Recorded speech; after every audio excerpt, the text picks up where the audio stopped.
So এই কোয়েশ্চেনটা আমরা একটু ভালো করে পড়ি আগে। Which of the following solutions will have the highest boiling point. তো এইটা কোন চ্যাপ্টারটা থেকে এসছে? এটা হচ্ছে সলিউশন অ্যান্ড কলিগেটিভ প্রপার্টির চ্যাপ্টার থেকে এসছে।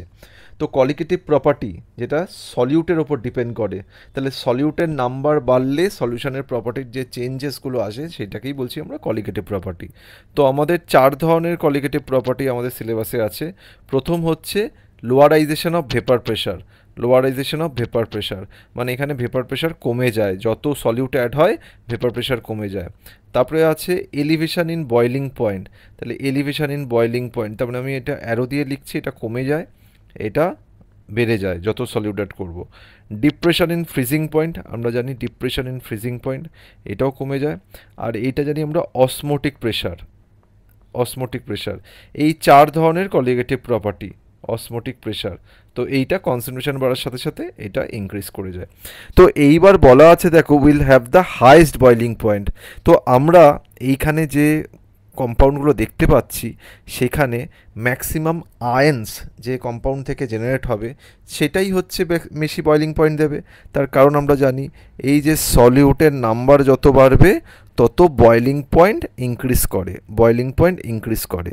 তাহলে এইখান থেকে যদি আমি দেখি FeCl3, তাহলে এইখানে number of আয়ন্স n equal to 3+1 বলতে পারবো, n ইকুয়াল টু 4।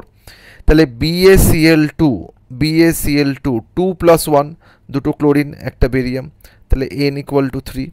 তারপরে দেখো NaCl এর ক্ষেত্রে n ইকুয়াল টু 2। আর লাস্টে আছে ইউরিয়া, লাস্টে যেটা দিয়েছে NH2CO NH2 ইউরিয়া হচ্ছে ডিসোসিয়েট করে না, তাই n ইকুয়াল টু 1।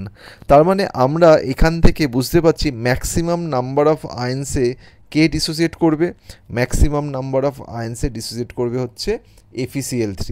তো পুরো ফর্মুলাটা যদি আমরা দেখি TB equal to I into KBM, তাহলে এইখানে স্ট্রং ইলেকট্রোলাইটের ক্ষেত্রে আমরা জানি I ইকুয়াল টু N হয়, নাম্বার অফ আয়ন্স। তাহলে এই জায়গাটাতে আমরা বলতে পারবো যত N বাড়ছে তার মানে I বাড়ছে। আর এইখানে দেখো মোলালিটি এইখানে কনস্ট্যান্ট, এইটা সবকটারই 0.1 তো M দিয়ে অ্যান্সার দিতে পারবো না, তাহলে আমরা স্ট্রেট কাট I বা স্মল n দিয়ে অ্যান্সার দেবো। বলবো যত n বাড়ছে তত অটোমেটিক্যালি I বাড়ছে, তত TB বাড়ছে। তাহলে আমরা লিখছি যত n বাড়ছে তার মানে I বাড়ছে। আমরা জানি ভ্যান্ট অফ ফ্যাক্টর স্ট্রং ইলেকট্রোলাইটের ক্ষেত্রে I ইকুয়াল টু n হয়, আর তত আমার এই যে ডেল্টা TB বাড়ছে। তাহলে সব দিক বিবেচনা করে যেটা দাঁড়াচ্ছে সবচেয়ে বেশি নাম্বার অফ আয়ন্স FeCl3 দিচ্ছে, তাই ওটাই হাইয়েস্ট বয়লিং পয়েন্ট দেবে।